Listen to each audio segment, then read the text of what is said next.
Welcome to Law and Justice. I'm Jane Mulcahy. This is a special series on the topic of relationships matter. And today I'm really excited and thrilled to be joined by John Connors. Hi, John. How are you? How are you, Jane? Thanks for having me. And relationships do matter. They do matter, John. Thanks. And we met a while back, a few years ago, in Mountjoy Prison for Traveller Pride Week, I think it was, and you were doing a great presentation about your life and your journey into acting, and there was a lovely improv session at the end. We might talk a bit about the acting side later, but first, can you just tell me about yourself, John? Yeah. Please. Okay. Let's go back far. Okay. I think a lot of who I became was formed before I was born. Okay. And my mother and father were engaged for about 3 years, which would have been typical for travellers, particularly at that time, long engagements. And my mother was about 17, my father was about 19, or my mother 18, my father 19, when my father hijacked a taxi while he was drunk, right? Now, my father had serious mental health problems. He was diagnosed schizophrenic. Okay. So he crashed the taxi while being drunk into a wall and broke his hip. Okay. And from that, he got arrested and he was put on armed guard in the hospital. Wow. Now, this was threatening to jeopardize my mother and father's marriage, right? Sure. And he'd been engaged for 3 years. Now, 3 years is a long time, especially when you're like teenagers and wanting to get in love and all that stuff. Yeah. So my mother went in, and my mother, very quite innocent in a way, you know, very soft and empathetic person. Yeah. But also has a fight in her if you challenge her, like, you know what I mean? Right. But a quiet confidence, you know. And my mother went in to visit him, and my mother escaped him out the window. And they got a boat, the ferry to England, and then I was born in England. Quite an adventurous start, all right. It is, yeah. But that was a big shaping moment in that, me being born in England as well. And that was a big thing because my two brothers were born in Dublin, and that's a fact he never let me forget. And I always felt less Irish because of it. But I wasn't alone, because then when I was 11 months, I went back to Ireland. And I lived in a site with 52 first cousins. Wow. In the site with us. It was like a reservation, really, to be honest with you. Such a site doesn't exist today, unfortunately. And then 12 of my aunts and uncles, grandparents, second, third cousins, and then friends of the family. So huge site. And about 20 of my first cousins were all born in England as well. So we were like the English cousins, and they were like the Irish. But the thing is, we all wanted to be Irish more than them. You know, that's so interesting. Mad things, and we'd have these little arguments. You English this, you know what I mean? And it's like, what are we arguing about? We're all just poor and traveling. You know what I mean? But yeah, that definitely shaped me in a big way. And then I remember we moved into, like, I have a very good long-term memory, right? Very good. And as you know, anybody with sort of a psychotic mind or has psychotic tendencies tend to have good long-term memories. Is that right? Okay, I didn't know that actually. Yeah, it is actually right. Yeah, and not that I'm, but I can go in that psychotic zone. You know what I mean? Okay. And a lot of that is born in a trauma and all that stuff. But again, it can be a good defense mechanism too. When you lean into that, it can numb you from pain. But so I remember we were living in Grove Lane site, which was little houses, and I left that site at 18 months, and I have loads of memories of that. I have memories of my father feed me ready break on the kitchen in Grove Lane site, and then putting me on my first little tricycle and stuff, you know. So all these memories, loads of good memories of my father, you know, and my mother and my grandparents, and then loads of other mixed stuff. Like, we moved into this flat then in Kilmore Flats in Dublin, and my father's mental health was starting to unravel, you know, and he would do impersonations of actors and characters, and he would do them. He would do them incredibly, you know, and we loved it, you know. But sometimes we believed he was them. Okay. But we didn't know the difference, you know. My mother would be getting weird, and you know, retrospectively, you can look back and you can see something else there. You know what I mean? There was always a different edge that you were kind of trying to figure out as a kind of young child, you know. So then we would visit him in Port Rand and St. Edith's mental hospital. Okay. And that's back in the mid-90s, early to mid-90s. And it actually, I remember me used to be in a padded cell with bars, actually. Oh, you know, awful. remember the old ones? Like, that probably would have been the last generation that would have used them, you know. Okay. I'm sure that stuff is illegal now. But he would have been in them. And we'd go there thinking we were visiting him in his dojo. Okay. And he was getting trained by a kung fu master. Okay. So I have, it's mad because I'm talking through all this because I went through it all recently for me film. I'm writing a film about travelers, and a lot of it's me and my family. And it's interesting looking back at all of it, you know. So we used to arrive at his cell, and when we'd be there, he'd have his eyes shut, and he'd be in like a yoga position because he knew when we were coming, but we didn't know he knew that. Okay. And he'd go, Joe, thanks for coming. And we go, oh, we couldn't believe. How did he know? He has this yogi magic, you know what I mean? Yeah. And then he'd come out of the cell and he'd be like really manic and really, you know, and he'd be very, my father was very loving. Yeah. Like he'd kiss you a lot and hug you a lot and tell you I love you. Constantly reaffirming that, you know. So he was the opposite. He's the Connors side, and my mother's side is the Wards. They'd never do that. They're pure, you know, Irish old school, wouldn't it? Okay. But a bit. Show you an abundance of love through action. Okay. You know what I mean? Like doing things for you, you know. Very different we were. So that was kind of the formation of me as a young child. And then one of the big ones was how we ended up leaving the flats, which was a huge thing.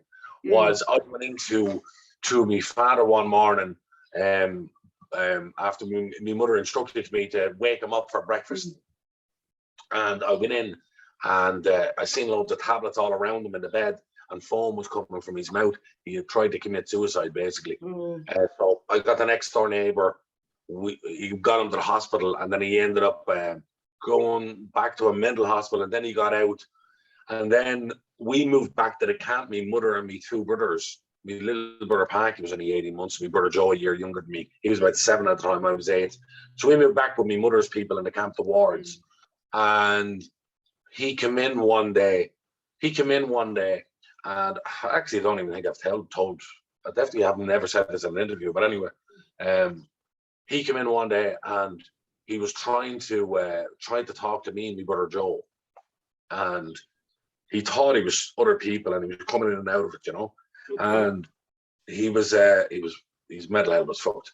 And him and my mother had a little bit of an argument, but she was trying to help him just get yourself sorted, and you can see them anytime you want, and we'll talk, you know, because she knew he was on the edge. She was trying to resolve the situation without hurting him, you know what I mean? But also trying to protect us, and because she doesn't know what's going to happen, who knows? With somebody like that. It's unpredictable. Yeah. So he ended up leaving, and I remember the look, and it's mad, these little things, Jane. But the look he gave me and Joe, which was like he was hurt, because we rejected him in that moment because we got a bit afraid of him. So we kind of went back, and I remember that look, and that look haunted me for years, and led into the thing that always happens when you lose a parent or somebody close, or through suicide specifically. Oh, it's my fault. Right. You know what I mean? So that was a big part of the shaping of me, and it was about a day or two. Oh, sorry, John. Yeah, it's very sad, really. And the recoiling, I can understand how that would replay in your mind, that you moved back from him, and what if you didn't, you know, which of course no one's to blame in that. It's very, very heavy. I know that now, but we all have to go on our journey to find that, you know. Sure. A few days later, this is why I could never be an atheist, right? A few days later, I was in the back field of the camp, and I was feeling kind of lonely, and I was by myself. And we just had these wild imaginations, you know. My granny Chrissy would send us down the field, and we'd be looking for fairies, and we saw them. We were catching them and all in bee jars, you know what I mean? Yeah. So I was down the end of the field, and I heard my father call me, you know, Jono, where are you? Oh, there you are, son. Come here to me. And he was calling me over and over for literally 5 minutes. And I went into my mother and I said, Mommy, I said, Daddy keeps calling me. He's calling me the last 5 or 10 minutes. And she went, what? She, in her mind, he's in a mental hospital. He's not calling you, you know? So I went inside for dinner straight away. And while I was eating my dinner, the guards came in and let my mother know that he had killed himself 2 days previous. Wow. So they figured out basically through the timing of his body and that, about 2 days, he said. So my mother was like, what the fuck? And that's something my mother never forgot either, you know? Always kind of reinforced her spirituality and faith. You know, now, I wouldn't be someone who would consider himself religious, but I just think there's something out there. Now, mind you, I'm taking a leap of faith like a religious person is too. I'm not unaware of that fact. But I think there's something out there I haven't figured out that, you know, we're like, you know, humans, we're just like a dog barking at the moon, really. We don't really know. I have a clue, like, you know what I mean? So then that happened, and then so we stayed in that camp with my mother and my mother's people, and that kind of shaped me childhood, really. Okay, thank you for sharing all that with me, John. And just in terms of the kind of idea of one good adult that, you know, we often hear about in terms of supporting children, especially kids who are going through tricky times. You mentioned living in a site with a really big extended family. Who other than your parents would have been key adults within your cultural background as a child? So other than my mother, and obviously my father passed, and then my mother, who was a mother and father at one, like in one. Big ones would be my uncle, Michael, who was nicknamed Brother, who in the 90s was like the most well-known joyrider in Dublin, literally a famous joyrider. But ironically was someone who was really quiet and cripplingly shy. And his father, my grandfather, Big Daddy, we called him, Paddy Ward, always his job was you know, breaking the cars, you know, so there could be 100 cars in the field. So it was the perfect kind of intro into joyriding for my uncle, who, because his father had all these cars, so he learned how to hotwire them, you know. But he hung up the joyriding boots early on, and he was basically like, he's my favorite uncle by a mile to this day, but a father figure, best friend, like introduced me to so much in life, you know, politics, you know. He introduced me to Sinn Féin at about 10. He gave me Rebel, Wolf Tone CDs, like a lot of just stuff that was so a big impact culturally on me, a big impact on shaping me as well, you know. And so much empathy and so soft, you know. He's a huge one. And then his father, my grandfather, Paddy, who we called Big Daddy. All his grandchildren called him Big Daddy because he was always bigger than all our fathers. He's a big man, you know. He was huge. Like, I can't even quantify like how big of an impact he made on me, because he has been my kind of marker as a man, what it means to be a man. And if I was only half the man of him, and he died back in 2019. I actually looked after him for the last 6 months of his life, tried to give him a bit of dignity, me and a few of the family members, you know. But which was good in a way for me as well. But his impact on me, like the things he learned me, and he's such good morals and principles. It wouldn't break his word for nobody, and he was such a great man. He a man of his time, super ultra masculine, you know. Really good looking man as well. Really good looking man, huge hands, tall man, well built, just a natural, right? But so soft, and really forward thinking. You know what I mean? Like, I remember the gay marriage referendum was going on, and I was talking to my grandparents about it, and he was like, people should be allowed to do whatever the fuck they want. I don't know what's wrong with the other people. They want to shut their mouth. They're gay themselves. What's going on? They have something to hide. Do you know what I mean? And it was like, it was lovely to hear that from him. You know, he was just that type. And again, his life was born out of trauma too. His father was murdered in front of him in 1940. His head was blown off by a landlord who accused him of snaring rabbits, and he's seen this at 5 years of age. And you know, he had a hard life as well, like, and so he was a big one. And then his wife, Chrissy, me granny, I mean, politically, activism, all that's all from her. She was one of our main activists, and her and her sister Nan Joyce, you might have heard of. Oh yeah. So they were the leading traveller activists from the 60s onwards, you know. Mm-hmm. So she had a profound impact on me, still does. I'm actually doing a documentary with her now about her, right now.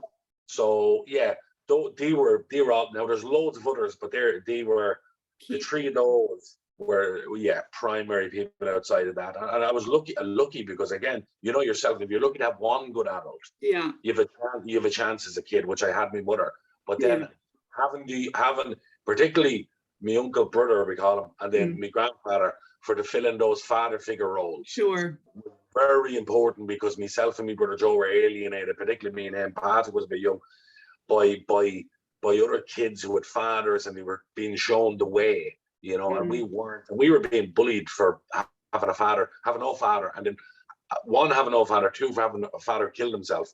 We were always, that was the slag. Your daddy killed himself, you know.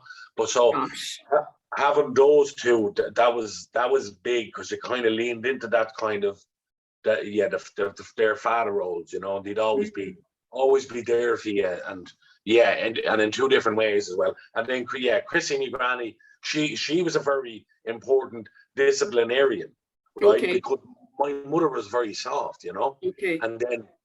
And so she wouldn't discipline you, like, and my aunt, right? My aunt's the wicked witches of the East, right? who I love. Like, I've 8 aunties, you know, on my mother's side. And but they'd be saying to me, Mom, you have to bait them, you know. Oh gosh, because we'd be blackguarding so much, you know, we'd be acting out because my father left us, and we, you know, obviously it didn't take a fucking psychologist to tell you that, or a therapist, but they were like, you have to bait them now, you have to bait them. So they would put a mop in my mother's hand, and they'd be shooing my mother into betos in the room. But so what would happen is, they'd be all waiting out in the sit room, and my mother would go in and she'd pretend to hit us. Stop. No, you bastard. I'm sorry. And she's apologizing, and we're laughing, right? It's the performance. She'd leave the room, and we'd laugh even louder, but then she'd get caught because she didn't actually bait us. Right. And the sister would go in and hit them properly, Kathleen. You know, so there was all that going on. But my granny, Chrissy, she would have you just terrified with a look. She didn't have to do that. You know? Like, I remember we were blackguarding mommy, whatever it was, you know, and giving cheek and back answers, which I don't think you should ever do, right? But we were. And my granny Chrissy came in, and this time we didn't have electric. We only had generators, which we'd only put on for maybe one film a night, late at night. So you wouldn't have electric, you know? And some nights you wouldn't put it on at all. And you'd only have candlelight, and it was beautiful. I remember looking across the camp, and it was like a painting, and you'd see all these candles, you know? Nice. Like, because it's mad. The era I grew up in the 90s was like the 60s for a lot of people, 50s and Ireland, you know what I mean? Like, which I'm lucky in a way, because that was the birth of my imagination and creativity, I think, coupled with the father suicide and all that stuff. But Chrissy came in one day, and she came in and just gave us that look from her eyes to me and Joe, right? And she says, "Well, you blackguard your mommy." And we go, "No, Granny, no," because we thought she was a witch until we were literally about 13, 14. We realized, hang on, she can't be a witch. Witches are not real, right? And she smoked this fag, and she always used to say, "You know, witches can smoke a fag till the very end without tapping it, and no ashes on the ground." And we go, "Granny," so she started doing that. I said, "And you know, if you keep on blackguarding your mommy," and she's doing this, and you see the ash going like that. Yeah.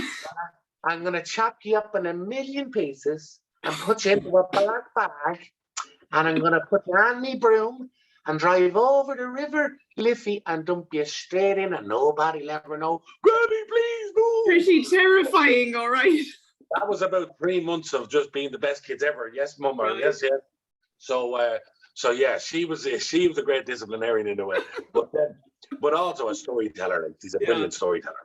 You know what I mean? Like brilliant storyteller. And we used to beg me mother, could we stay? Like, we'd have a fire every night. And we wanted to go to the fire. We didn't care about what's on television. It was the fire. Yeah. And you'd hear these stories from her, and she'd vary from, like, depending on how many kids were there. If there was kids there, she'd do a load of banshee stuff and fairies and Okay. leprechauns and witches and spooky stuff, you know. Yeah. But then left kids there, she would talk about the old days on the road, and she'd Yeah. talk about hundreds of years going back and stories passed down. And my grandfather would do some of that as well. And you'd be listening to all these stories, conjuring up all these images, and your imagination would be going wild. And again, that's kind of the early kind of creative me forming, you know what I mean? And then her mother, actually, Nan McCann, she was some woman, my God. So her Chrissy's mother, Nan McCann, she was married to Chrissy's father, obviously John Donoghue, and in 1952 he was picked up from the RUC coming out of a meeting on his bike, and he was brought back to the prison cell and he was kicked to death. Oh God, John. Think about this for trauma. The next day, the B specials come around to the campsite, the Nan McCann and all her children, including me granny Chrissy, and he kicked them off the site and told them to go back on the road so they don't testify against. Now this is 1952. Travelers in the north, you know what I mean? So they never testified, never pursued it. They went back on the road, and me great grandmother Nan McCann did everything to survive. She down to having to rob spuds at one point in copper, and she ended up having to do 9 months in prison over it in the north. Okay, yeah. This woman had bare knuckle fights with traveller men and beat them. Genuinely. And this honestly, is Chrissy's mom. Chrissy's mother, Nan McCann, yeah. Yeah, right. I've loads of great memories of her. Like I remember she said to me, my grandfather Paddy, who again was a very gentle man, you know. Yeah. She said, Paddy, can I tell you something, son? You're my favourite son-in-law. And when you die, Paddy, St. Peter is going to open up the golden gates for all the torture that my daughter put you through the last 40 years. She was brilliant. And in 1981, when Bobby Sands died, she burned her wagon to the ground and all her belongings and walked around the site for a week in a shawl because she felt so connected to Bobby Sands and his spirit. You know, she was a real Republican, like, and reared her children as such, which is, you know, pretty understandable considering what happened to her husband and that.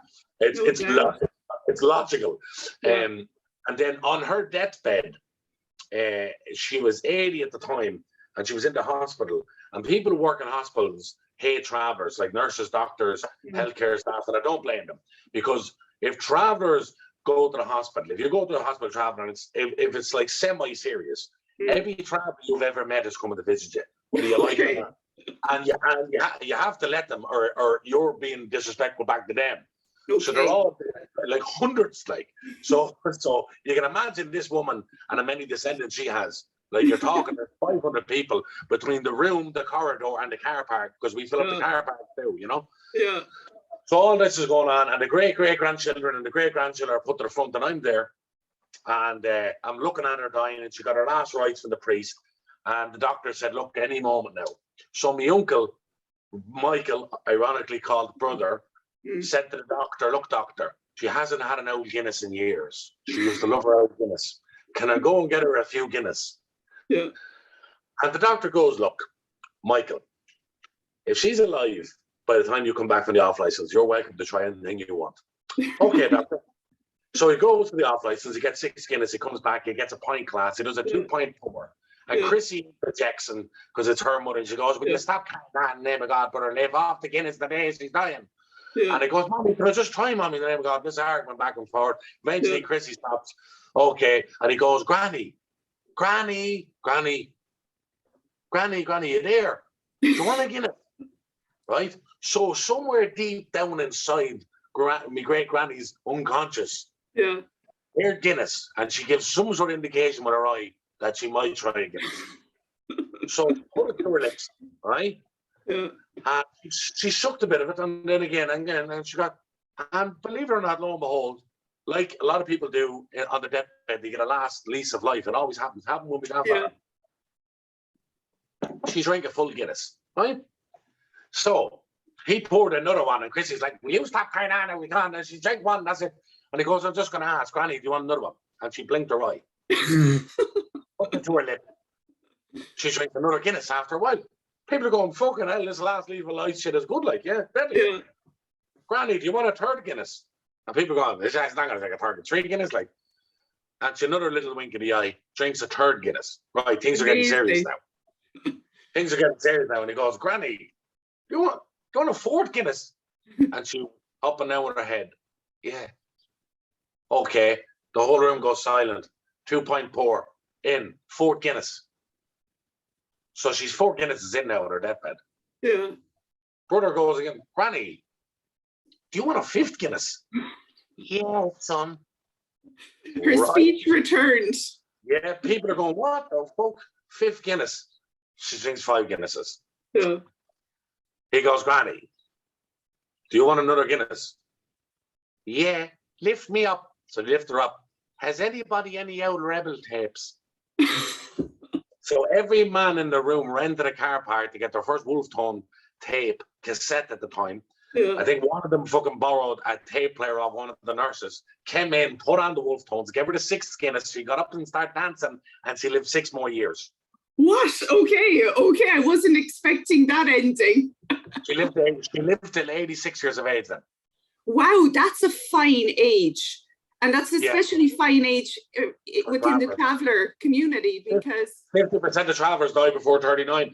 So if you look at that and what that meant, I brought that story up because the power of the mind, the power of the human mind. And she was being deprived of, it's not about Guinness has this super nutrient, but that was the thing. That was a psychological thing for her, a relief. She felt alive again, like she was functional. Yeah. You know what I mean? In a weird way. You know what I mean? So it could be. She was in a party. Like, it was a bit of a party in her honor, and maybe your energy helped her as well, you know? Who knows? Again, who knows what this fucking, like I said a while ago, we're dogs barking at the moonlight.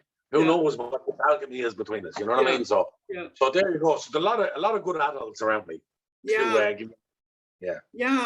Well, I interviewed Senator Eileen Flynn before, and she was saying there's so many great things about being a member of the traveller community, not least the wide sort of support network, you know, the aunties, uncles, the wider kind of clan group. And you're a brilliant storyteller yourself. So obviously, you know, you didn't lick it off the walls. You've had so many people who gave you those gifts and modeled, I suppose, the storytelling to you growing up.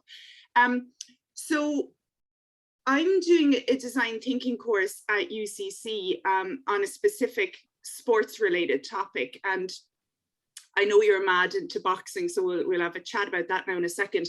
But the topic is, how might we raise awareness of trauma and the healing power of relationships? So can you maybe tell me a little bit about your own experience of boxing as a boy and how important your connection with your coach was, John? Yeah, absolutely. So after my father's suicide, me and Joe experienced a lot of bullying from young traveller children, for having no traveller or for having no father, and then also the suicide thing. And even adults then thought they could take advantage of us because we'd no father to defend us.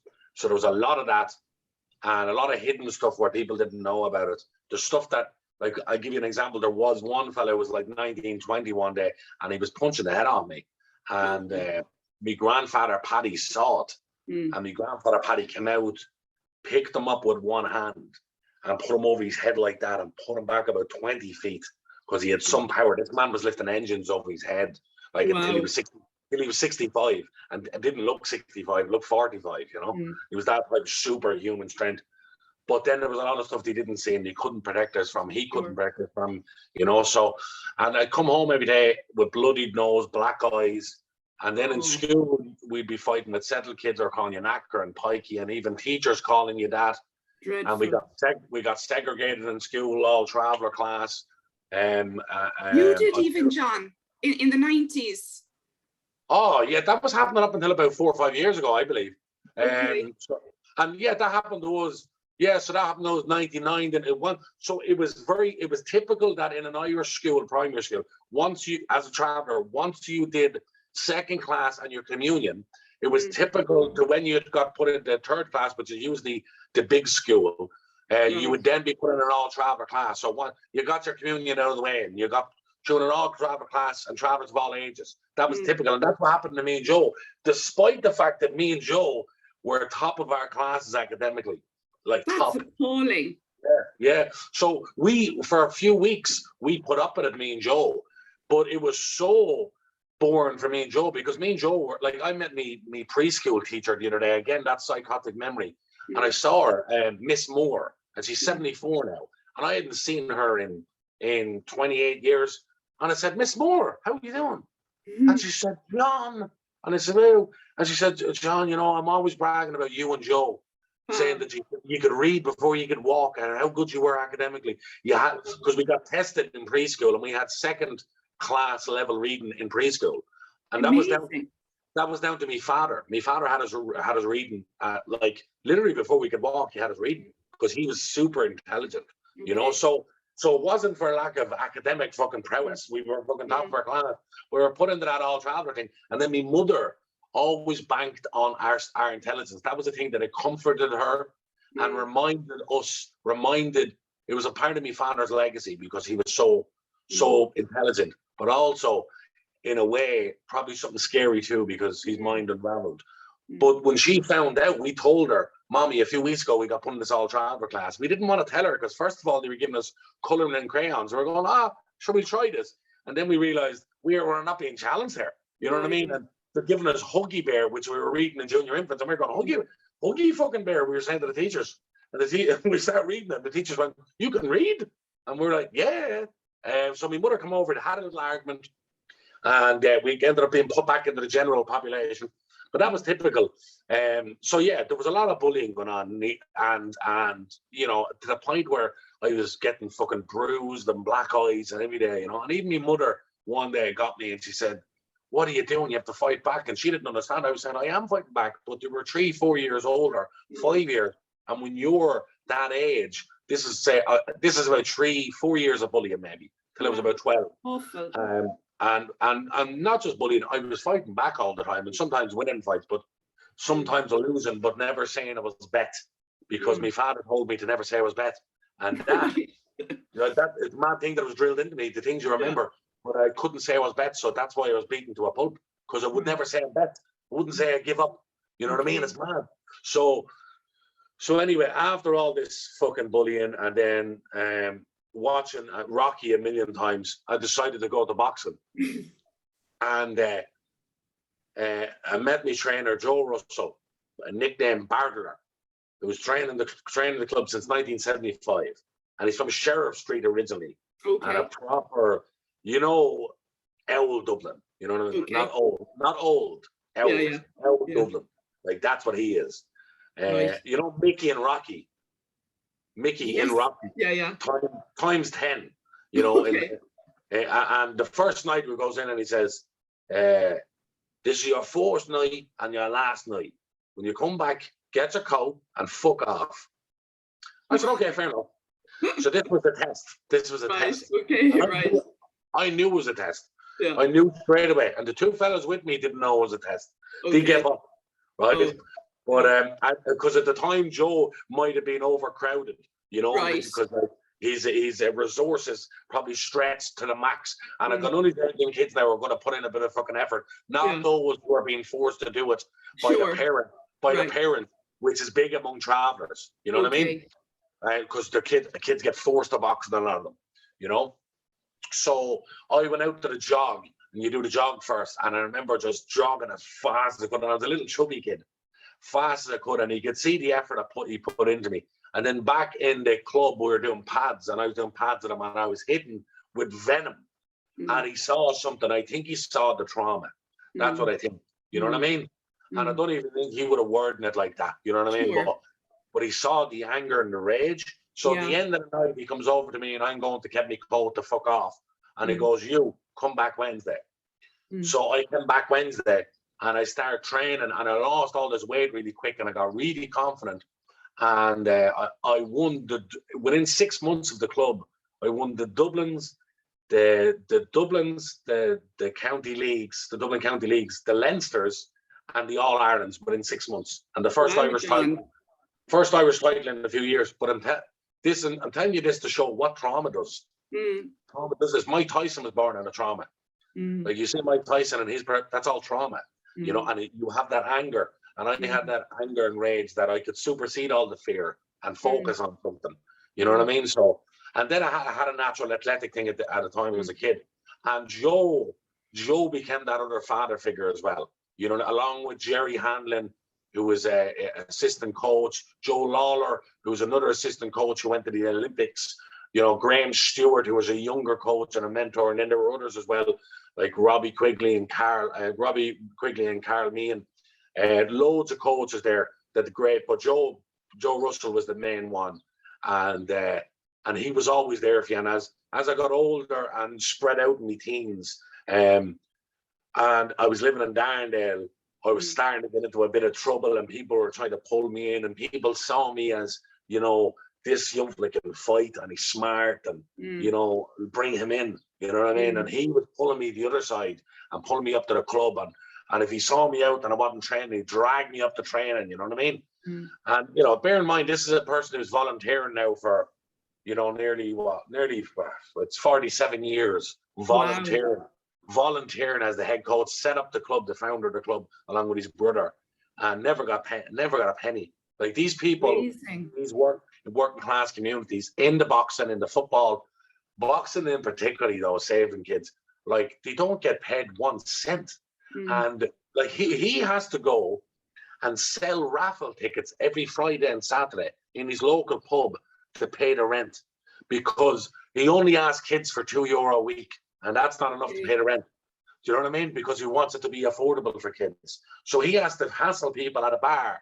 And now people just know that, which is all right. But that's what he has to do to pay the rent. Do you know what I mean? Like, remarkable, yeah. These people are like, literally heroes. Like, what is a hero? Like, that's a hero. You don't need to know fucking cape to be a hero.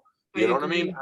And he had just this fucking deep wisdom and knew how to get you out of your mind and get into an action, you know, and you feel so good. He knew if he dragged you from the street and got you up to the club, you were going to feel good. He knew all these natural endorphins in your head. He knew all this stuff. You know what I mean? He knew it all. And he had so much fucking wisdom to part with you. And then a great sense of humor he had, you know, and he'd always get you laughing, you know. And then that's every a great medicine. Laughing is such a medicine. Thank God for laughing, particularly in an Irish context, because it's our go-to thing. Because if we didn't have that, we were fucked. We were left to just drinking. You know what I mean? But our sense of humor is one of the probably only healthy fucking mechanisms we have to deal with this shit. You know, so Joe would be that, and then every now and again he would instill confidence in you and reinforce how good you are. You know, and tell you are great and you can do this and you can do that. But he didn't do it too often. And if he did, he wouldn't have had power. You did it at the right time when you needed it, and you believed in yourself, you know. And so me and him, like, he became another father figure, and I loved the man. To this day, I love the man. You know what I mean? Like, I always talk about him, like because if it wasn't for him, if it wasn't for my grandfather, it wasn't for me. It takes a community to raise a child. Yeah, you know what I mean? Like, and I was lucky because I had all these hurdles in front of me in terms of my background, where I came from, trauma that I experienced, you know, father, all this stuff. So it was touch and go for a long time as to what direction I was going to go in life. Sure. And listen, it still is. You know what I mean? In words, it still is, because first of all, unresolved trauma comes to collect. That's a fact. But then sometimes you think you resolved it and you haven't at all. Yeah. And so, sometimes you might have resolved it, but guess what? It's more complex than that. It's not black and white. It's grey. It comes back again and irritates you again. And you have to, you know what I mean? Like, so there's always that potential with me to unravel, always. And even just a couple of years ago, 2 years ago, thinking I had dealt with all this stuff and particularly stuff with my father, but then my grandfather dying brought all that back up and made me realize I'd never grieved for my father. And then I had lost my surrogate father, who was always there for me, and I had a full-blown mental breakdown, which was sparked first about with COVID when it began, because we're seeing people drop in Italy like fucking, you know, on the ground. You think it's the Black Plague, so that's the worst for anybody with anxiety. And then couple it with all the trauma and my grandfather and all that, and I completely unraveled again. So but I'm delighted I did, really am, because now I know how vulnerable mental health is, how vulnerable we are, and how it's a thing that you have to stay on top of constantly, you know, and basically set traps for it. You know what I mean? And the trap could be exercise. The trap could be less drinking, smoking. The trap could be a jump in the sea, a walk along a cliff. You know what I mean? Like just little mechanisms, you know what I mean? Getting back to boxing, like, you know. And I've been doing it the last couple of years. I've had a bad injury, but I've been still boxing mostly with one arm even. But I remember my first love of boxing, you know, and the reason why I jumped into a certain level as an actor was because of me boxing, because of the focus you learn from that. Yeah. So you get reminded of all these things, and it's a constant evolution. We're learning every day. Every day is a school day. It really is. Yeah. When you start thinking you know it all, you fucking know nothing. You know nothing, like. And I think you have to admit that. I know nothing. I'm improvising. I'm faking till I make it. I'm a fraud. I have imposter syndrome. And that imposter syndrome voice can be a whisper, or it can be the loudest fucking thing in the world. It can be an earthquake. It's that loud. And and the volume of that is all got to do with how I'm behaving in my day-to-day life. Right. And how I'm treating myself.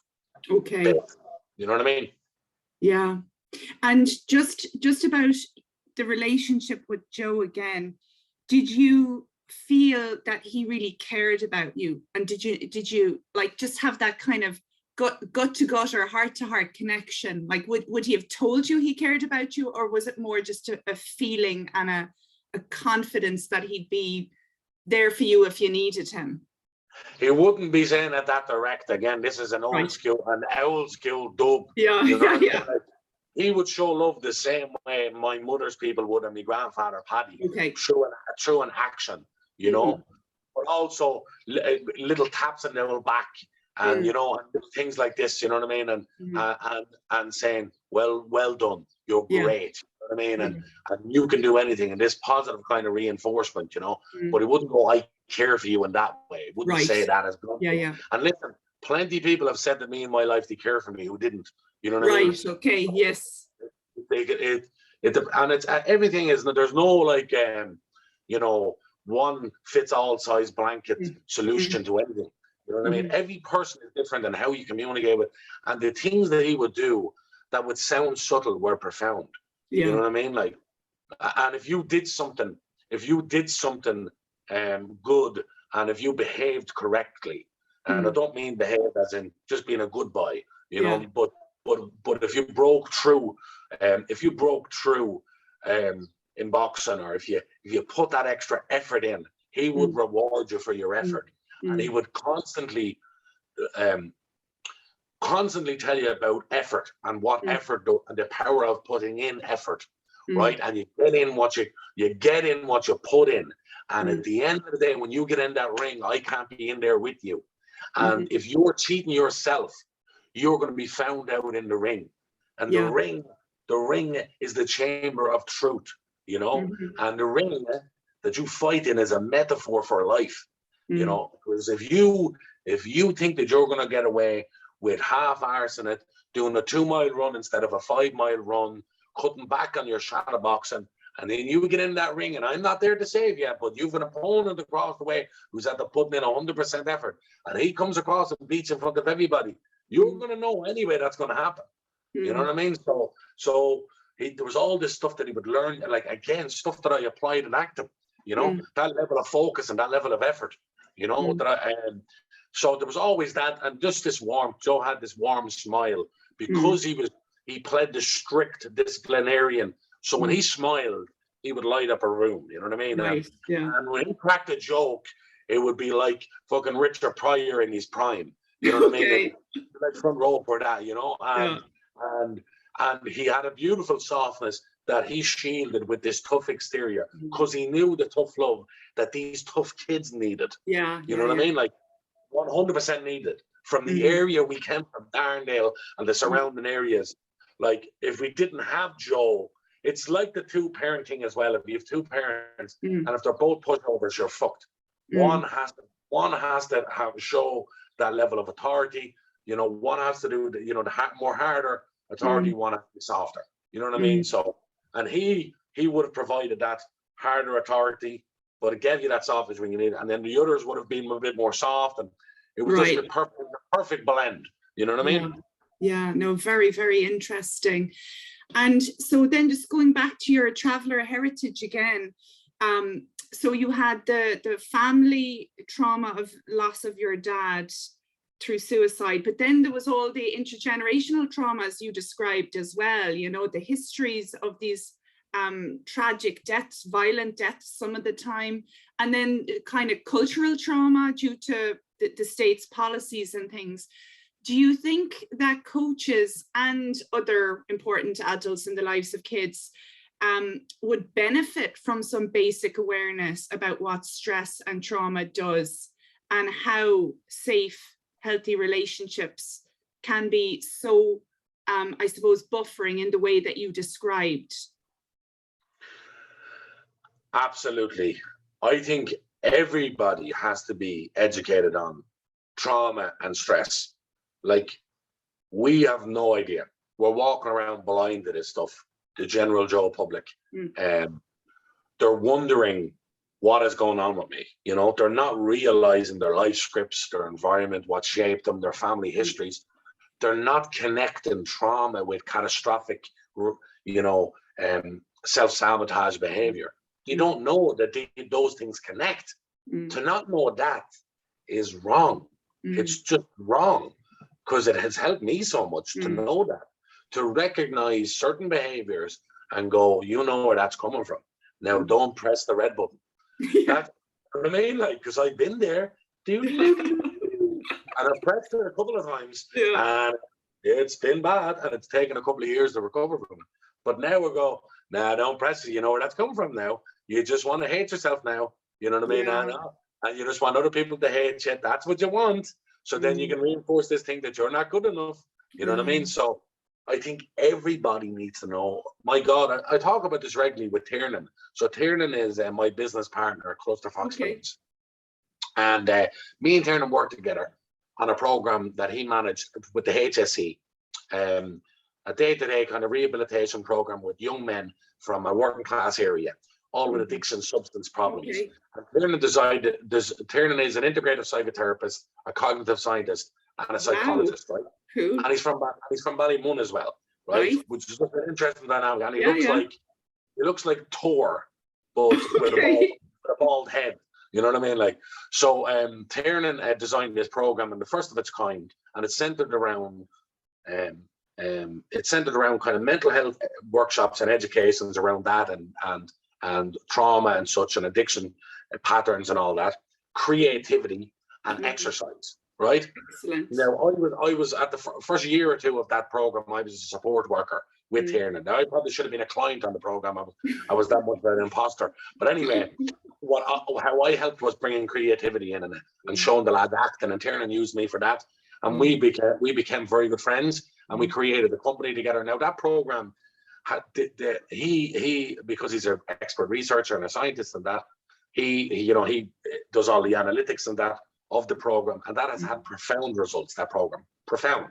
You should speak to Tiernan. I'm serious. I'd love to. What's it called again, John? The actual name of the program? It's the KCCP, so it's Kilbarrack Coast Community Project. So he runs the Morgan program with the young adults. So profound effect. But Tiernan would have turned me on to so much psychologically, trauma, like I got educated a lot as a support worker, first of all. That, and then since, from just knowing Tiernan day to day, and he would have taught me so fucking much, and acted as a mentor, as well as a friend, you know. But so even our first film that we've made together now, the Black Welfare first feature film drama, like, I'll tell you what it's about, because it's relevant to this. So the film is about intergenerational clerical abuse, and how we inherit trauma, right? And the collective trauma we have as a whole. You know, in Ireland, we have this collective trauma. That's what the film is about. Our first film is about this. So it's all repression. It's all, you know, all that stuff, all trauma, unresolved trauma. Pressing the fucking sabotage button, you know, nuclear button, exploding, not knowing, anxiety, depression. It's all that stuff. And we have no idea in Ireland. We're only like one generation removed, barely, from the Magdalen laundries, from the industrial schools. You know what I mean? Like, on all that. all that trauma, and now we have this fake liberal shine where let's talk about mental health, and it's like, and listen, let's talk about mental health, but let's really talk about mental health. Yes. Let's not just say let's talk about mental health, because we still have that Catholic conservative repression in which we say that the sound okay, but we're still afraid of talking about it. We're still afraid of listening about it. You know what I mean? Like, let's fucking really talk about it. Like, don't just fucking really go to your friend and get it out of them. Don't just go, hey, all right. You know what I mean? Like, so and don't reject him if he reveals some trauma that you didn't know about, you know? The worst thing that you could possibly do to somebody, if they're willing to be vulnerable in a way that they're going to share something so intimate to you, and then you reject them, like, come on, that's trauma within itself. So we need to be educated around trauma, around stress. Like, if you look at the traveler statistics, like 11% of travelers die by suicide. It's like, I'm sure it's the highest per capita of any people. I tried to double check that. It's even higher than like war-torn areas and that. So it's the biggest killer. Number one killer among travelers is suicide. And if you look at 50% dying before 39, you know, stress, you know, like, I remember there was a chain reaction suicide in a Clondalkin site in 2009, I think it was 9. And there was 39 people from the same family killed themselves in 11 months. You know what I mean? Like, I've cousins there, McCarthy's, 6 brothers and sisters all killed themselves. Like, madness. And if you just think about the build-up to this trauma, like, if you think about like how it's not getting resolved, and there's more and more, and it's a snowball of trauma that is getting bigger and bigger and bigger, and no one is talking about it, and no one is aware of it. You know what I mean? And then they're wondering why they're acting like this, or this. They're wondering why they're going crazy. They're wondering why they're drinking excessively, why they're smoking loads of weed, why they're doing cocaine, why they're out fighting, why they're doing it. You know what I mean? Like, and I'm not talking about the travelers, I'm talking about in general. The traveler thing has to be unpacked and looked at in 4 or 5 different directions. Obviously, one of them being discrimination and our history with the state and how they treated it is a big factor. And the repression of our culture is a big factor. But all this stuff, trauma and stress, you know what I mean? But I mean, if you're living in a country where 83% of employers said they wouldn't employ a traveler, 90% of young people said they wouldn't want a traveler as a friend, 95% wouldn't want them as a girlfriend or a boyfriend, and you have this sort of rejection. You go to school, your teachers call you an actor and pikey, and you're being segregated in class. And then some genius on Twitter turns around and says, why did some traveler rob my bike? You know what I mean? You're going, you're looking at this from an ultra close-up lens. You have to step back with a super wide cinematic lens and look at the whole history, culture, what has happened, because for every action, there's a reaction. There's cause and effect. And it's one of the things that sickens me about what a lot of left-wing people in Ireland, actually, who I wouldn't really call left-wing, but consider themselves left-wing. They can use the left-wing sort of empathetic logic when it comes to minorities around the world, i.e. African Americans, you know, and they can look at, say, the overrepresentation of African Americans in prison, and they can connect that to the African American struggle and trauma and slavery and whatever. They can look at Native Americans and Aboriginal people, people who I have great empathy for and solidarity for, and actually made documentaries with Native Americans and African Americans. But they can look at their situation and use those lens and use that left-wing action, reaction, cause and effect ideology, which I think is accurate. But they can't use it in a traveler context. Right? Why? One of the main reasons, because of the pigmentation of our skin. Right? Because they don't risk being called racist. So how can you be racist against the traveler? Travelers are white and Irish. That's one of the things they get away with. You know what I mean? And again, none of them have context for the traveler question in general. Like, you don't know how far it goes back. You don't know it goes back to the question of what it means to be Irish. You know, the whole way it was framed when the traveler started traveling. In no point in human history has a group who were settled become nomadic and create a nomadic culture overnight. That has never happened, never will happen. It has been the opposite. All people were nomadic and settled. Yeah. So the question was never when the travelers start settling, it's when settled people start settling. You know what I mean? Like, yes. Yeah, yeah. so, and that's the thing. It goes deep back into our history, into old Gaelic Ireland, the Tuatha clan culture, right up into the formation of the Irish Free State, and us being identified as a deterrent for foreign investment, and active policies from the 20s right up to the 60s, which culminated in the 1963 report on itinerancy with Charlie High, who headed it and talked about the final solution to the itinerant problem. And you know, people like ministers and councillors and TDs making suggestions like castrate the men, sterilise the women, put them out on Spike Island. Do you reckon there's any ramifications from all of this? Like, yeah, you know what I mean? Eugenics type language, all right, you know. Exactly. And this is less than 20 years after Nazi Germany. They're talking about the final solution, which is, Jane, it's great. I love doing these podcasts, a long form podcasts, because since I came into the spotlight, I've been asked these provocative questions by media, and you have an 8-minute segment to defend your whole history, right? And they interject every second. So you can't even get to giving them context. You're just there on the defensive.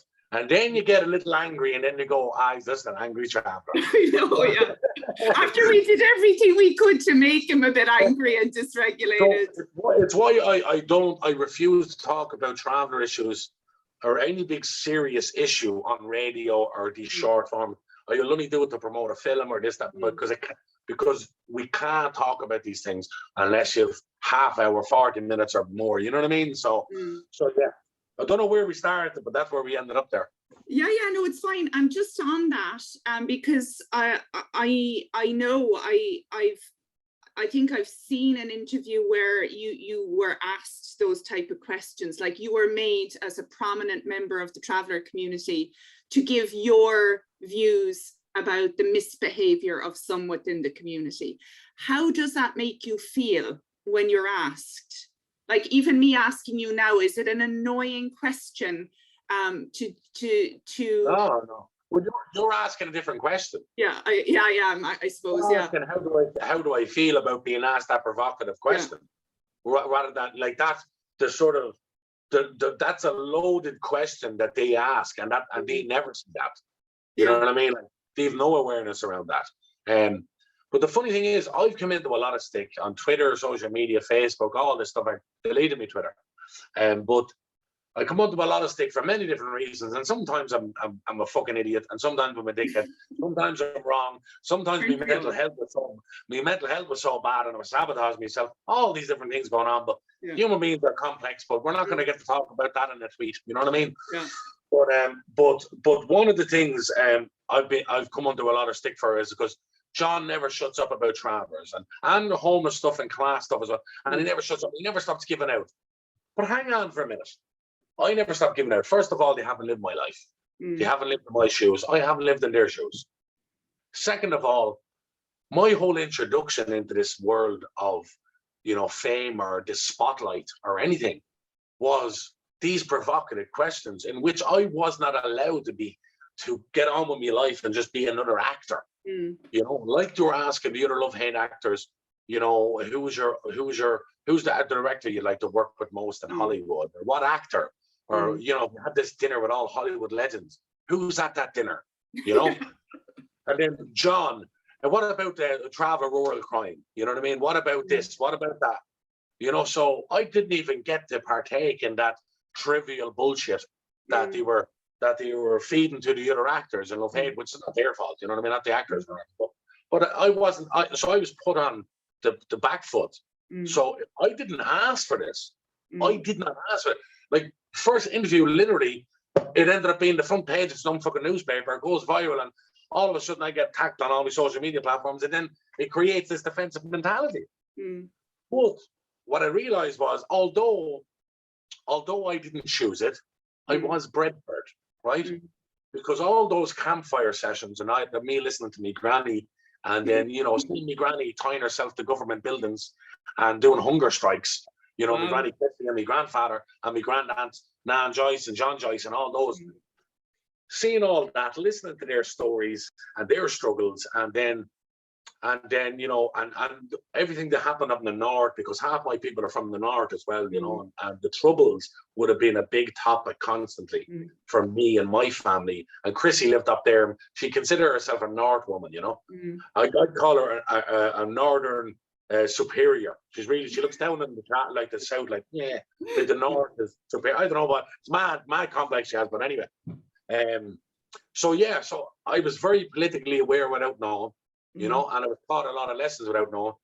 And I suppose one of them, which I didn't realize, is if you can tell a good yarn, if you can tell a good old story, you can bluff your way through most of this shit. You know what I mean? You can get away with most of this shit. You can if you can communicate to people, and if you have authenticity with that, you'll get through to people. You'll just get through. And my granny had that in abundance, you know what I mean? And she would have been the biggest influence politically, and I didn't know it until they put a camera on me and started asking these provocative questions, and I morphed into my granny. That's what happened. So I was always a decent enough communicator, and then all that stuff, and then I educated myself further, because I kind of turned my brain off at about 15 when I quit school, you know. Okay. And was that because of exclusion, John, or kind of racism within the classroom, or you just? I'll be totally honest about this, Jane, right? So like in primary school, I faced that, and that's not to say that I didn't have great teachers also, because again, this shit isn't always black and white. I had Mr. Kennedy there, who I had for 2 years, who's the principal now of that school. He was one of my best teachers. I had Mr. Stack, who was a substitute who came in for 6 months, made a huge impression on me, and left me with an Oxford dictionary book and The Catcher in the Rye, because he was so impressed with me writing, you know. And when I got into acting, I decided I can write because Mr. Stack said so. Mr.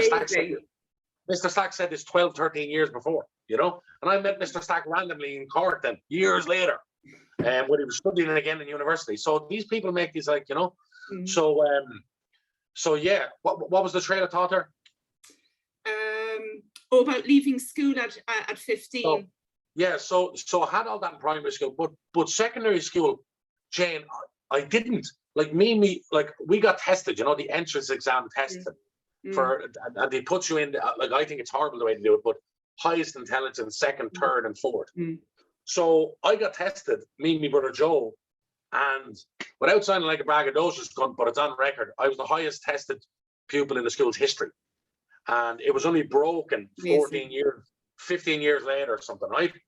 And my brother Joe was the second. And Father Terry, the Darndale priest, came over to us, and he came over and told us, and he was really excited and really surprised because we're travellers, you know, but he didn't mean to be. It's just travellers didn't care about academia. Yeah, well, that's the narrative. Yeah, but he didn't really as well, but that is a part of it. So he's coming over, and, you know, but he was a great priest in a way, great. Like, and doing like these midnight football sessions in Darndale to keep the kids off the streets and all. He was deadly. And he was a real rambunctious, fucking flamboyant dude, you know? But from Liverpool, a great dude he was. He saved a lot of people as well. Some very good priests out there. Some very good ones. So we went in with high expectation in school, in secondary school, and the teachers all knew, you know what I mean? Like, oh, geez, these were the really highly tested kids. You know what I mean? Like, and so there was that expectation. But what happened was just the level we were at in that highest. If you miss 2 days of school, you're falling back behind. And me and my brother Joe, we started to fall into, we're men now, like at 12 and 13. Okay, yeah. And it was more the traveller cultural side that affected. And cousins of ours who had dropped out after 6th class, and they're working with their fathers, and we felt like emasculated, you know. So we started dropping off and skipping school and going to the cinema on their time off, and because cinema was my big escape, you know. And so you barely go into school. And my mother didn't know any of this, and we tell mad lies. Like, we go to my mother and say, half the school burnt down, we're going to be off for 2 weeks. And then my mother find out a week later it's a lie because she's going by doing her shopping, you know what I mean? So we fell so far behind. But in terms of discrimination, never got discrimination like from the teachers in secondary school. One or two little bits from other students, but not intimidating, because by that point I was already Irish champion boxer. Right. And being blunt about it, I could punch the head off anybody in the school. So there was never threat, you know what I mean? So by 15 then, I left because I was like, I feel emasculated, basically. Yeah. And I went and joined a force, and I did the metalwork class. And I did the metalwork class, and I did it because it sounded manly. And I was shit at it. Shit. And I spent most of the days playing ping pong with the other lads, you know? And then one day, I was 16, and I didn't realize how big of a moment this was until years later. Yeah. But when I was 16, a Canadian woman, acting teacher, and her husband, who was a French-Canadian Quebec clown, you know, he was a clown, came into the force, and they said they were going to do a 6-week acting course. So I said, yeah, just to get out of the fucking class. Now, I had a fucking encyclopedia knowledge of film, but never thought about being an actor. Right. Because I'm a traveller from Darndale, and me wanting to sing, it's like saying I want to walk. It didn't fit with the culture or the cultural expectations. Both, inwards and outwards. So I literally wouldn't have even thought it, because it's a funny thought, right? So I said, okay, I'll do the acting. And I did the first improv with my own mate, John Walsh, in this class. And I was a boxer and he was a promoter. And we did the improv. And he turned around and he said and John was really good. He never acted before. And I was really good and I didn't act. And he said to us, you never acted before, right? And we went, no. And he said, you're like fucking De Niro and Pacino there, right? Nice. And we were like, wow. So we couldn't wait to do this class every week, right? So by the 6th week, we were to do this short film. But by the 6 weeks, my mentor, or like class tutor of the metalwork, I'm not going to say his name, but he got very jealous of me liking the acting, right? This fellow was bullied as a kid himself, and he had an inferiority complex. And I always had from a young age, I could read people very well, sometimes without knowing exactly what it was, but it was an instinctual thing, you know? I didn't exactly form it in the head, but I knew things. And with him, I could see a lot of the things that went on with him, you know? And he was getting jealous of me not liking the metalwork, but I liked the acting and I got excited. And on the 6th week, I said to him, let's say his name is John. I said, John, I'm going upstairs to do the acting performance today on the camera. And he said, oh, you can't go up because Mary's the sort of false principle that you can't go up.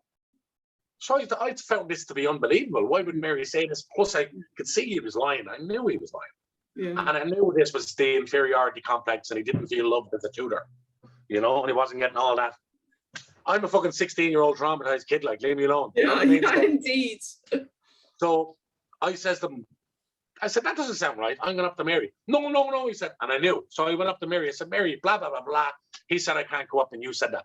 She said, I never said that. I went back to him. I said, she never said that. And his face went red. So I went upstairs, went up to the class. And while we were filming a little short thing we were doing, he comes into the room with Mary, the principal. And Mary says, John, he didn't give you permission to go up. Right? And stops me mid-class in front of everybody and embarrassed me bad. And embarrassment was the worst thing I could feel. Shame, anything with shame. Yeah. And how I always reacted was unstoppable rage, right? And remember the way Moses parted the sea? Yeah. That's me. And I went like that. And I broke every door in the building on the way down by slamming it and the windows. And I went down to his class and I put my hand through the window and all. I cut my hand. And I never went back to Foss. And I ended up getting involved in some mad shit and street fighting and bare knuckle fighting and fighting in Darndale and violence and all that. Because that Foss was a good place for me. And that fucked up my structure. That's so interesting.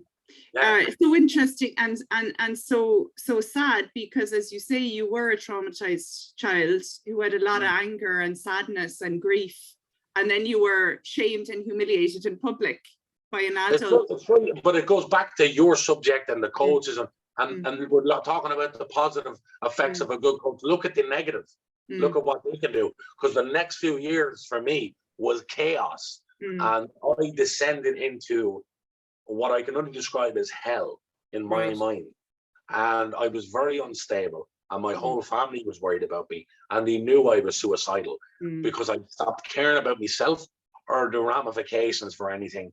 And I would put my head first into fighting three people. I would take a baseball bat in the head and it wouldn't bother me. Yeah. And I would love it. I would love it if anything. Yeah, you were almost seeking danger and seeking... Absolutely. I was destruction. I was pursuing danger and destruction daily without consequence. And so that was going on for years, like for 4 years. 3 years, and it was hell. And it all came to an end in which my mother sat me down and she was crying and the kind of direction I was going, and I saw how much I hurt her. And I didn't want to hurt her because I love her more than anybody in this world. You know what I mean? Like no one is like me mother. And because she's the strongest, most vulnerable person I've ever met. Yeah. That's the only way to describe her. Yeah. And always there for you and never judges you ever. You know, like if you're looking for that real love, she'll give you that real love without judgment and forgiveness. You know what I mean? Like, and if I'm gonna beat myself up, because we all beat ourselves up and we're experts at beating ourselves up. Fuck other people beating me up. I'm the expert. Well, she knows how to forgive you for that. You know what I mean? Like, and because a lot of times you're doing it for what you perceive that you did wrong to her or him, or you know, but she'll reinforce, no, fuck that. You know what I mean? So when that happened, then that wasn't the happy ending to it all. That was me stopping my blackguarding. And then I gained about 8 stone or something, 7-8 stone in about a year and a half of just gouging through depression. And just spending all my money on the dole, on buying DVDs, going to the cinema, and that's it. So I'd only spend my time in my box room in Darndale. And I discovered the Sopranos, which was a big thing. Oh, brilliant. Yeah, and James Gandolfini and his character, and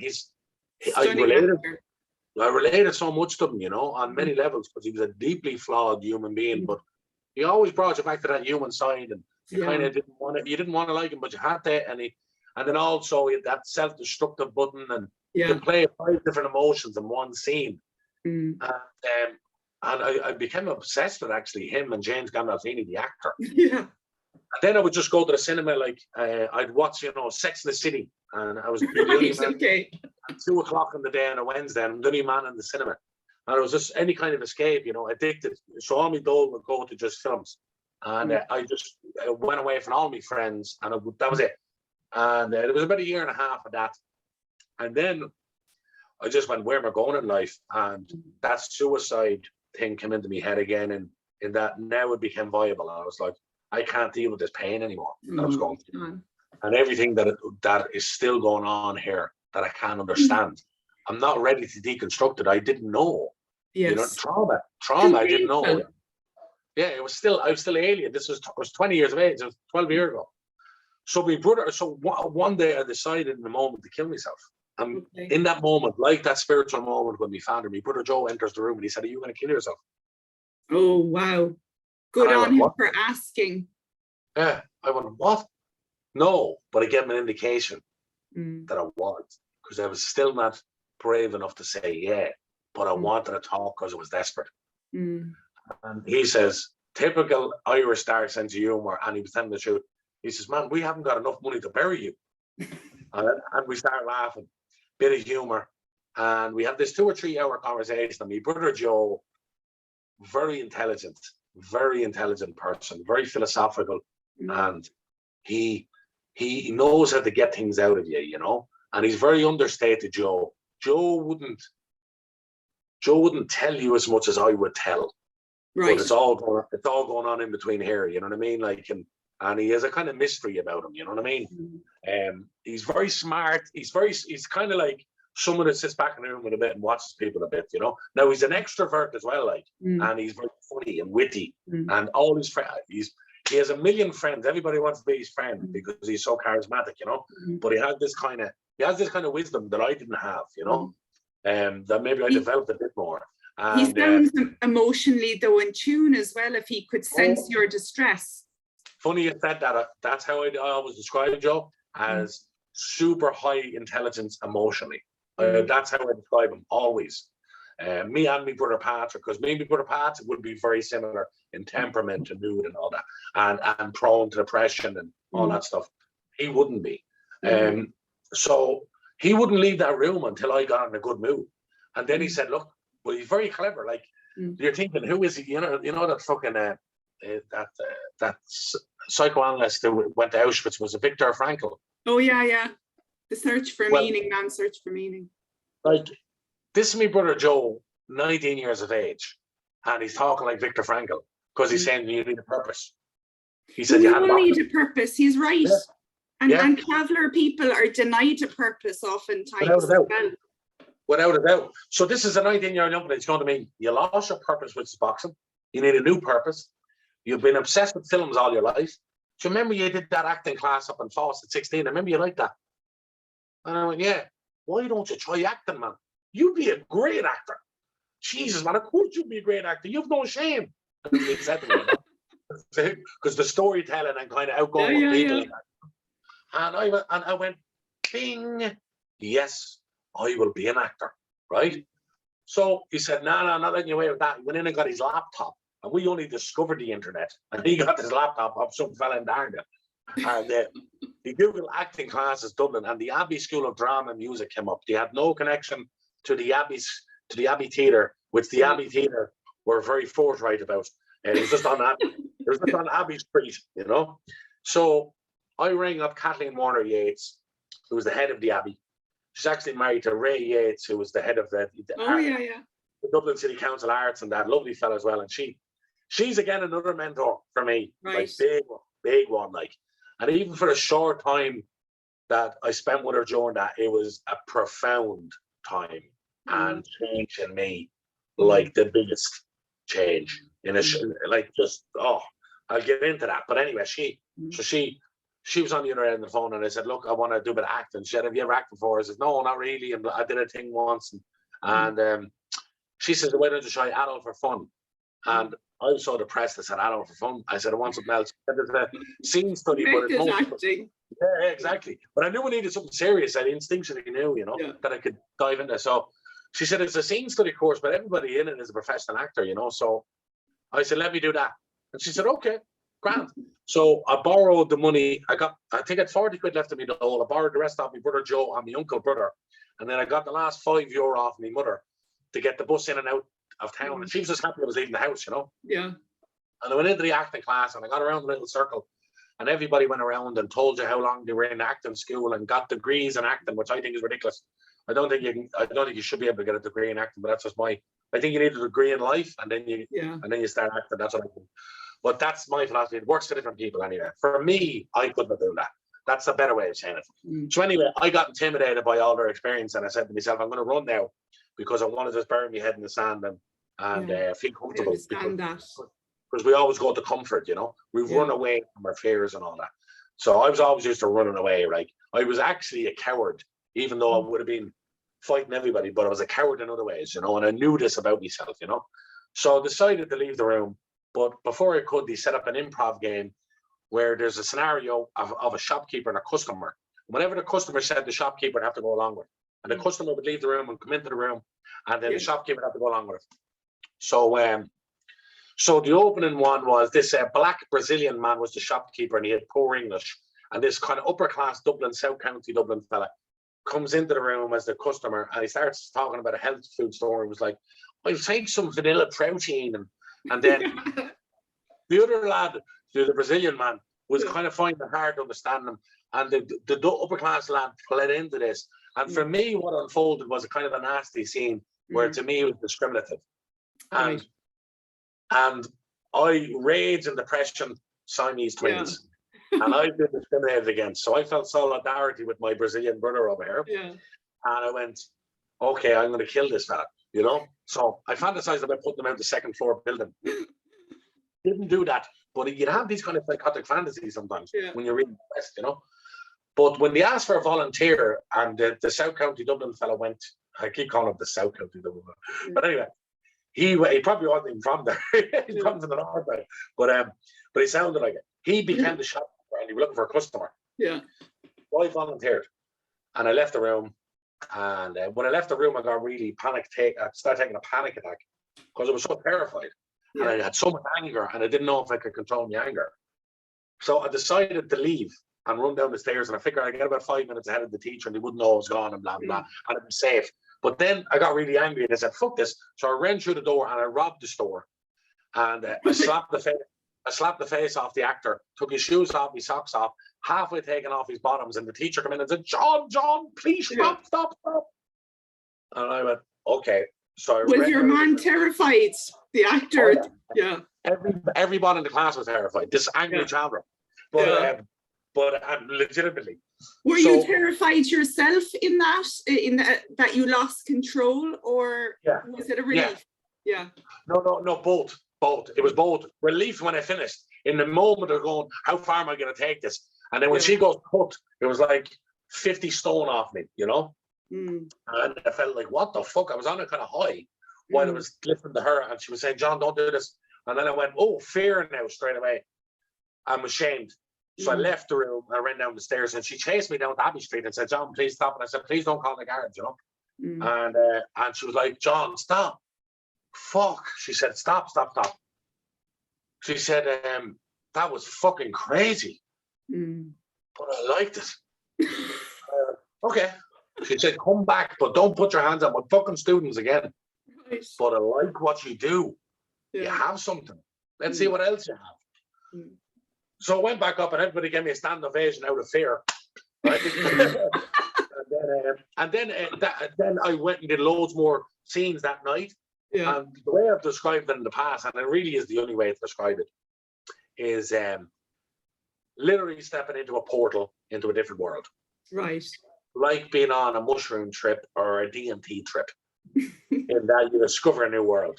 And your dopamine and serotonin is and you're high as a motherfucker. And you're going, what the fuck? I remember asking myself this in my head. Well, what is this a different world? That's actually what I said. I never knew this world existed. Like Jesus, this is a different world. I have a different world here. So that's exactly what it was, that creativity. So that became the biggest tool for me to dealing with my mental health problems is creativity. Yeah. And I forget it sometimes. And when I had that breakdown during COVID, I forgot that. And then I was reminded of that by Tiernan and by Jimmy and other friends of mine. And that's why I gave me new purpose, which was the Black Wealth, the film that we made during COVID. And, you know, that became the purpose again. And you can constantly remind yourself and stay on top of it. But for me, creativity and talking about stuff, constantly talking and getting things off your mind. Yeah. Because all this stuff haunts you if you don't. You know what I mean? Yes. All these dirty secrets with so much power. You know what I mean? Like so. And we're the worst. You know, forget about being oppressed. Being repressed is worse. You know what I mean? Yeah, no, that's so true. But I think men in general, and I suspect traveller men in particular, might have a tendency to not talk enough about emotions, perhaps. Without a doubt. You know, without a doubt, they're so old school, like, and it's ridiculous. You know what I mean? But it's like the word are rare, and it's so hard to fucking deconstruct that. You know what I mean? It's so hard to get through to that, and I think it's just it's such a cliche, but it's true. We just have to we have to normalize talking within our own circles. So we have to. For me, you have to create a culture within your friends first. You know, your family. So here's the culture. The culture is we talk about this stuff. Like, and a big example of this would have been me and my brother Patrick, right? We always had this fucking, because we're so alike, we always had this adversarial relationship, and I was like a father figure to him, you know? So I would always be authority to him. And I was doing this workshop in the KCCB with Tiernan, and it was about kind of the rebellious child and the strict parent and all this kind of different dynamics going on. And it was about a 2-hour workshop, and the cogs were going around in my head, and I go, oh shit, oh my God. And it hit me. I have taken no responsibility for where my relationship is going with my brother. I have put all the blame on him, and I've never truly communicated what I'm not liking about his behavior and how it's affecting me and my mother, which is my primary concern. And he was just out of control himself, full of trauma. I mean, mother was getting stressed, and I was looking at me poor stressed mother. And then I was going to him and leading with aggression instead of leading with my heart and compassion, and then blaming him. And then he becomes the blamed figure in the family. Yes. And then there's a theory around who he is. And this becomes a self-fulfilling prophecy. You know what I mean? So he becomes that person in the family, which is so fucking unhealthy. You know what I mean? So, and we all create a culture around who he is, and then how we behave with him. And sure, he's just mad. The problem. Using this sort of vernacular, and that stuff is used against me as well. Oh, he's mad like his father.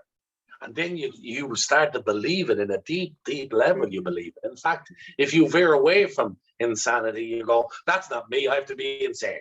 You know what I mean? Because you've been brainwashed. You know, you've been ideologically fucking brainwashed by your environment and by the scripts that was written for you by the people who you grew up around.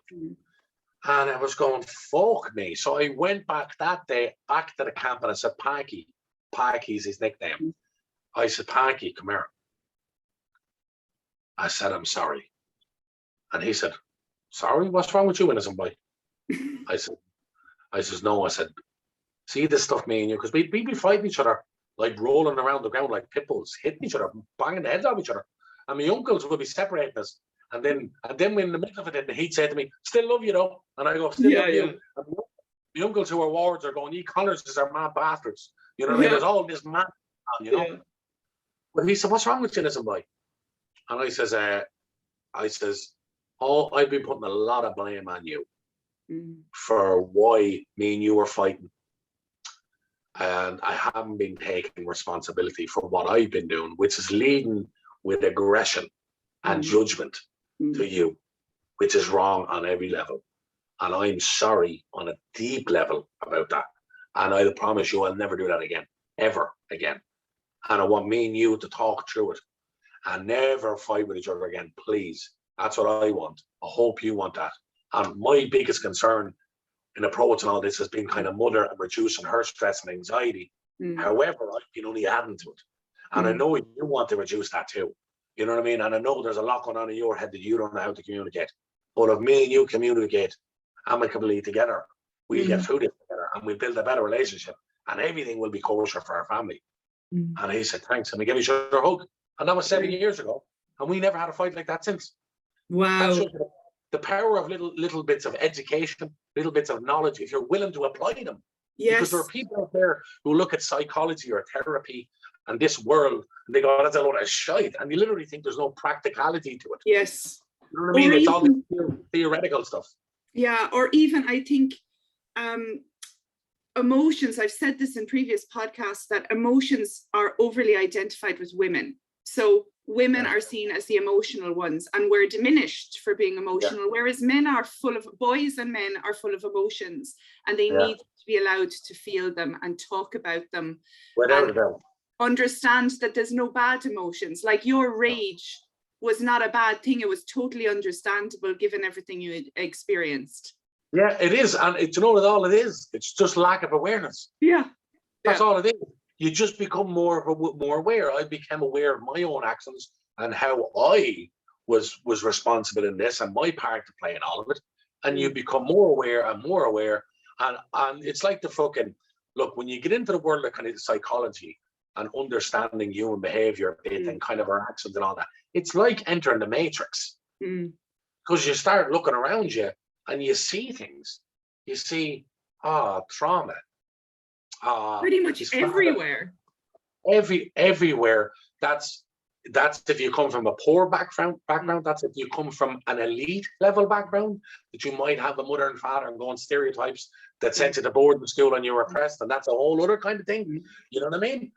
It's everywhere, and you see their parents' effect on them and their behavior. You see their life scripts, and it's such a great thing in a way. It's a pain in the head sometimes, but it's a great thing in a way to see this because you lead with more compassion. You know what I mean? And understanding for people. You know what I mean? Like, so that's the biggest thing, and that's why this needs to become a part of the culture, the collective culture of Ireland. You know what I mean? I agree. And I think from an early age, get them while their brains are still forming. Don't get them while the sponge goes dry. You know what I mean? So get them at a young age. Let's start talking about, introduce things like stress, trauma in a light form that's digestible for kids. Have awareness around that kind of stuff at a young age.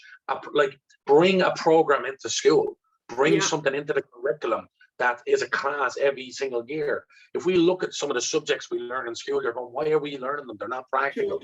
A lot of these modern subjects that you learn in secondary school and primary school derive from British military culture. They were all created by the British, and they were like, for instance, English was obvious to get good English. Maths was so you could do the cannonballs, and you could, and French was the diplomatic language. And like, I'm not saying they're all just, but they come from that culture to create the perfect British military gentleman. If we're thinking in a modern world context, knowing about trauma, knowing about stress, and knowing about family dynamics, relationships, that helps everything you do in life. That is a subject that will go to you can't even quantify where that will go. That will help you with everything. If you want to be an artist, that'll help you. If you want to be a manager, that will help you. If you want to be a psychologist, that'll help you. You want to be a doctor, if communication helps in everything.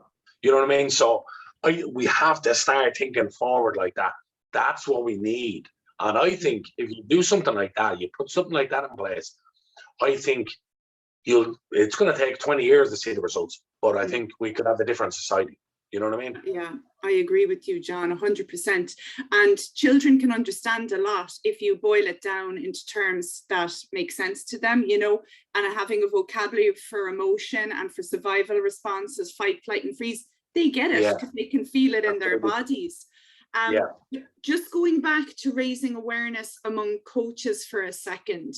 Can you, and I'm conscious that we've been yakking for way longer than I thought, but I've thoroughly enjoyed it. So just a few minutes more.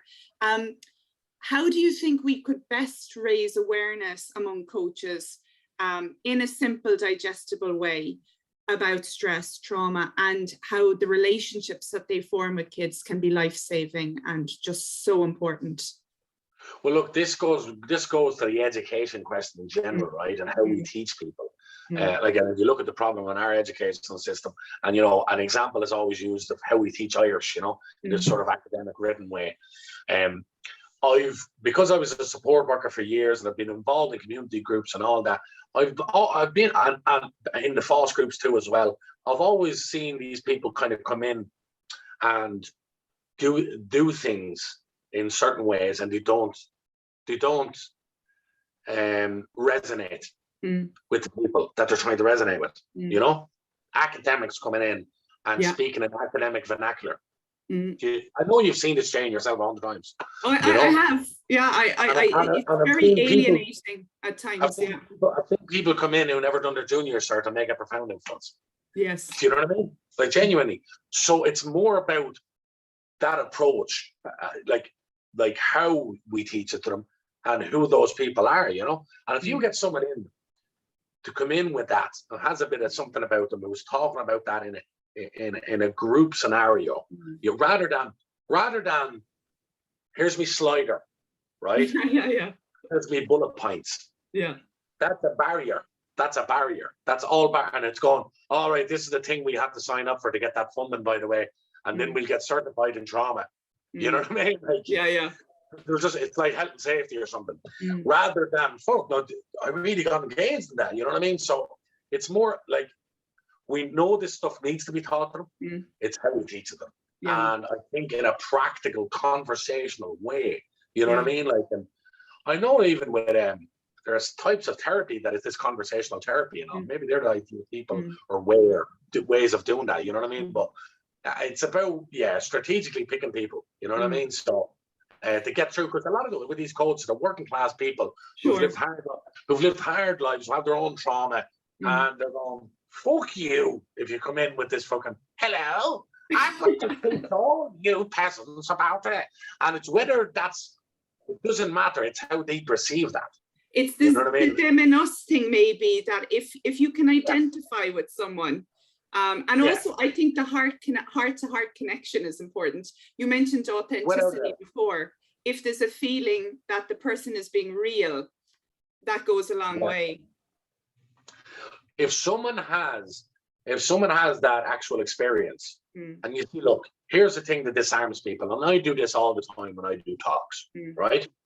And it makes them uncomfortable, but it breaks through with them. So when I know I'm going to do a talk, like in Mount Joy that time, when I was with you, or I'm going anywhere, and I do it all the time, I know what I have to do to get people's attention. And what I have to do is I have to go deep, right?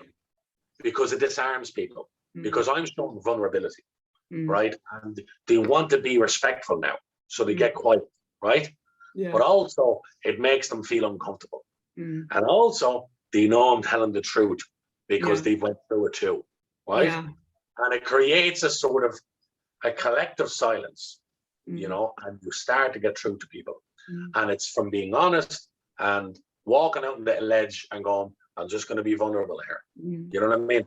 And that's so important. So when we go in and do things in an academic sense, we bring in sliders and all that, that gets in the way of the vulnerability. It gets in the way of the authenticity. And it just becomes a fucking workshop. And who can, you know, that they're all just getting their they're getting their certs. And again, they can get the latest fucking round of funding because of it. It's a stipulation. You know what I mean? Rather than practical learning, you know what I mean? And practical teachers, you know? Yeah. Do you think, as a filmmaker and stuff, do you think, say in terms of maybe a social media campaign or something that does short films or even short cartoons might be a way of starting to get a conversation going? Or do you think the face-to-face is why better? do you think I'm doing this? Why do you think I became a director now as well, and writer and all that? Creativity. Creativity. Listen, look at Nazi Germany. Look what they figured out there. They were the best filmmakers in the world, and they used it for propaganda. Yeah, Leni Riefenstahl. And they brainwashed the nation. And a big part of that was through creativity. To show you the dark side of it, you know what I mean? But cinema has been a profound influence on me. The escape element of it, particularly as a young child. Even, I'll tell you what, so one of my core beliefs is this. I hate bullies. I always side with the underdog. I always side with children, right? So that's one of my core beliefs. Recently, I watched The Lost Daughter. Oh, yes. It's a film. Did you see that film? I haven't yet. I figured it was a bit traumatic and I'd have to be in the mood. Is it good? It's all about trauma. Very psychological. All about trauma. It's brilliant. Olivia Colman, right? She's great. Now, Olivia Colman is brilliant. And in her flashback sequences is all about her mother. Yeah. And her mother is played by Jessie Buckley, who I know. Do you know Jessie Buckley, the Irish actor? I don't think so. She's a genius. Okay. She's just been Oscar nominated, right? Okay. She's a genius, right? Hopefully she'll win it because she deserves it. So this goes back to the core beliefs and creativity and what I can do, right? So they're all my core beliefs. They're some of my core beliefs in relation to the underdog, children, bullying, all that. Now, my inclination was to dislike Jessie Buckley's character because she was resenting her kids to an extent. She was wanting to go off with this other fella. She was wanting to further her career and academia, and she was lost a bit and felt like life was passing her by. My inclination was to dislike her because you should put your fucking children first, you know? But I empathized with her big time and her struggle. And it was so complex. And nothing is black and white. It's fucking grey. Do you know what I mean? And that fucking challenged my core beliefs that I can be a bit black and white about. Yeah. Right. So if she is negating her responsibility to an extent as a parent, right, that doesn't mean that, you know, she's not going through her own pain and this is not complicated and that parenting is easy and that she has to give up her dreams either. Parenting is definitely not easy. You know what I mean? Yeah. But I've deliberately stayed out of the whole parenting thing because I'm being selfish. Do you know what I mean? Yeah. Look at me in the face, this thing. Yeah. So that's creativity, how it can challenge us. Yeah. You know what I mean? And I wanted to switch it off. because I disliked her character so much. Right. And then Okay. and then I was like, oh, she got me now. You She know what I kind mean? of drew you in a bit, yeah. But that is the power of story. Yeah, and I saw the sorrow in her eyes because she couldn't do what she wanted to do with her life. Mm. You know what I mean? So creativity is the fucking key. Yeah. It transcends language and everything, culture, everything. You know, and politics is sewage. Culture affects politics. Art affects culture. Art, culture, politics. You know what I mean? In that order. You know what I mean? So. Very last question, John. Because I know I could chat to you for probably 5 hours. You're a fascinating, lovely guy, and amazing stories and thoughts and just I also love the fact that you realize your vulnerability, which we all have. We just don't always connect to it or use it for good. But what do you think politicians and policymakers can do to promote safe, healthy relationships for all children and into adulthood? Oh, well, politicians at the best of days can't really even tie their shoelaces. So, what about policymakers? So civil servants who are there for 30 years, can they do anything? Well, look, you look at the amount of funding at a basic level that bounces around that in the council, that the council don't ever spend. You look at, they don't spend up to 80% of travel accommodation budget. That's one thing. You wonder where all this money goes as well. But I think what we talked about earlier about something in the curriculum around children, in related to trauma, relationship, stress, all that stuff, family dynamics, life scripts, environment, what shapes you. Something from a young age, get them before they form their core beliefs, you know what I mean? Which is what, 7, 8 years of age, whatever, even, get them in around that age and start something that is ongoing, that goes all the way to 6th year. I think that from a policy level, I don't think anything could be bigger than do something like that. That's what I think. And I think, see all that stuff, that does a lot of different work for you. It's not just about those subjects we just mentioned. If you become engrossed in that stuff and you become aware of trauma and stress and relationships and dynamics and environments and life scripts, you also become way more compassionate for everyone around you. And it will create a ripple effect. And that will go into many different categories and help people. And everyone will help. Lord knows we might even go back to that old Gaelic Ireland community experiment that the Brits wanted to de-Gaelicize. You know what I mean? Who knows? Because that was one of the main things. That was one of the main things of the reconquest of Ireland, which 2/3 of the Irish population were traveling there at the time. But they wanted to settle them down, promote individualism, so they pay taxes to king or queen. So if you look at that, like just that level of compassion for each other, that so much will derive from that education and that the becoming that aware of things. That is so fucking key, because most people are going around and they're unaware of their own trauma, their own behavior, what these things are doing to them in life. They're unaware of how they speak to people. They're unaware that they have this passive aggression. They don't know that they're hurting someone's feelings when they're talking to them. They don't know because they've been taught the same. And most people are just going around doing what they've been taught, and very few go through to the other side and realize and see it all, know? So if we can bring a bigger group of people to see all that, well, fucking hell, magic. We'll have a different Ireland in a generation. Yeah. Nice one, John. I'm with you. I share the same views entirely. I think so many people are disconnected from themselves and from others, and the way forward is a lot of information, compassion, and acknowledging our vulnerability and holding each other through it, extending hands of friendship more. But John, thank you so much for joining me on Relationships Matter today. It's been an absolute pleasure. I really admire you and the great work that you've done and are doing, and thank you again. The pleasure is all mine, Jane, and we'll do it again in the future. Yes, let's do that. Okay, bye, John. Take care. Bye.